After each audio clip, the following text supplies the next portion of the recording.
For today's recipe, gagawa po tayo ng suman malagkit. So, meron po ako ditong glutinous rice na naibabad ko na overnight. I-rinse ko lang. Kung gusto nyong malaman ang kumpletong recipe, don't forget to click follow and subscribe. And pakicheck na rin sa description below for complete recipe.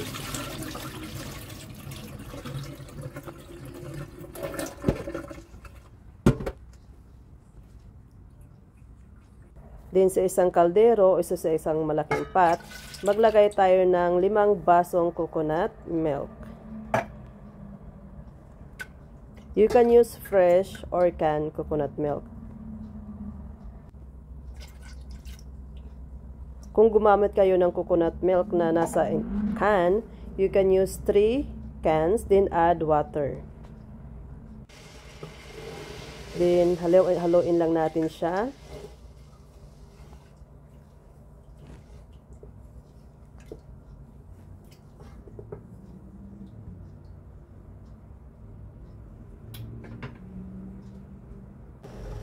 Once kumulo na, dahan-dahan na nating ilagay ang ating dry ingredients. Asukal at asin.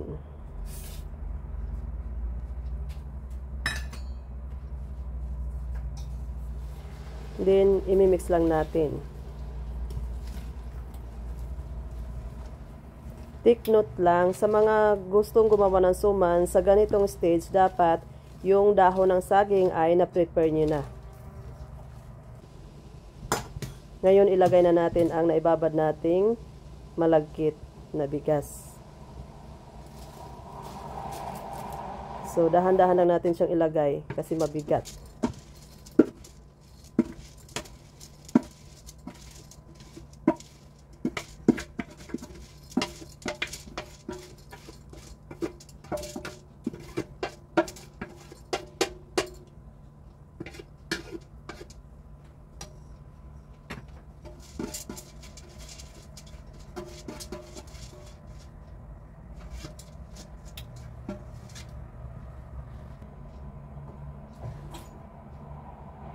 Then, at this time, nakaluhit na siya. So, kailangan luhit para hindi masunog ang ating malagkit. So, pwede kayo mag-add dito ng flavor. So, nag-add ako ng OB flavor. So, gumamit ako ng powder, nag-add ako ng mga 3 tablespoon. So, nasa sa inyo na yan kung anong klaseng OB flavor ang gagamitin ninyo.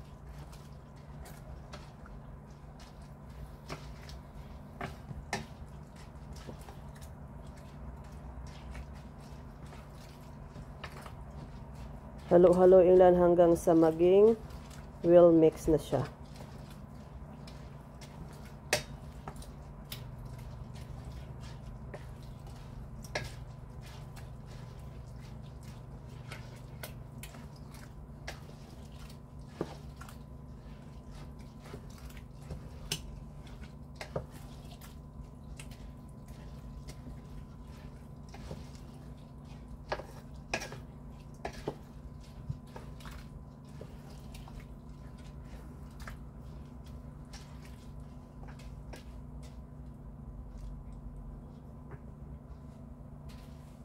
So, kailangan at this stage, nasa luhit talaga siya guys. At saka, keep checking.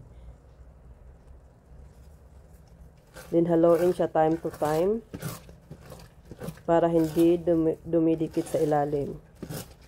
Para maiwasan natin ang, kung tawag sa Bisaya, dukot.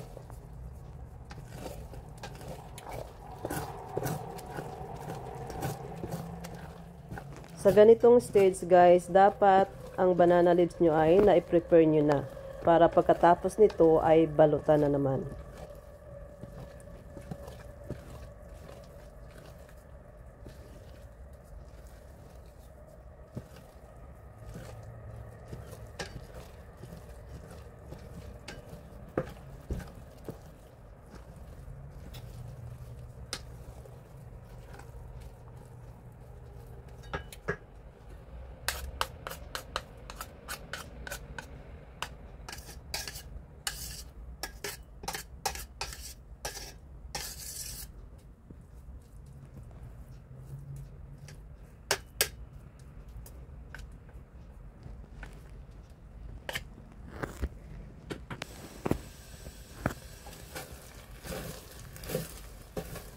So, ito na yung consistency na hinahanap natin.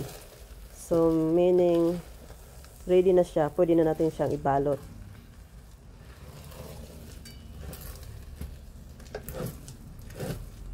So, imimix ko lang siya ng mabuti para hindi dumidikit sa ilalim.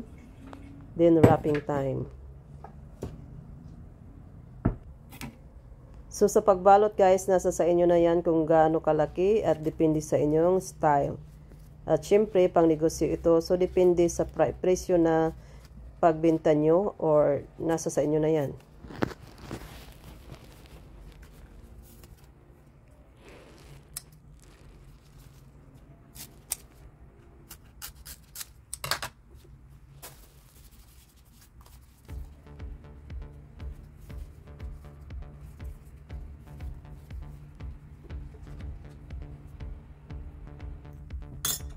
So, another sample para makita nyo talaga. So, wag nyo masyadong i-tight pagpabalot guys. Kasi tutubo pa tong bigas kasi hindi pa siya luto.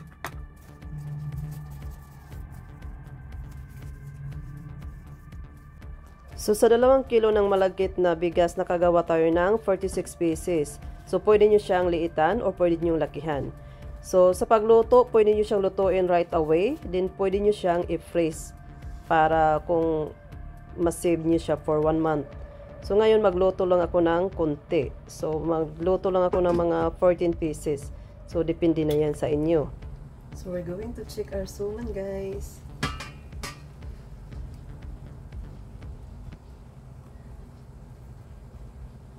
Here we go. So, luto na siya, guys. Ganyan.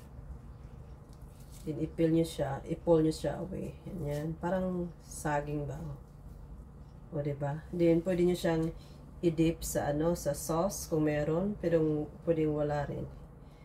Ganyan sa Nilo na siya, as in, humok siya. As in, kanang, oh my gosh. I cannot wait.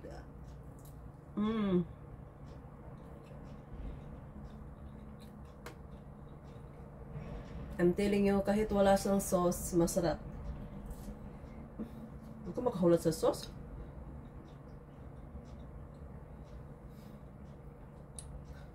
Nainit akong tiyan.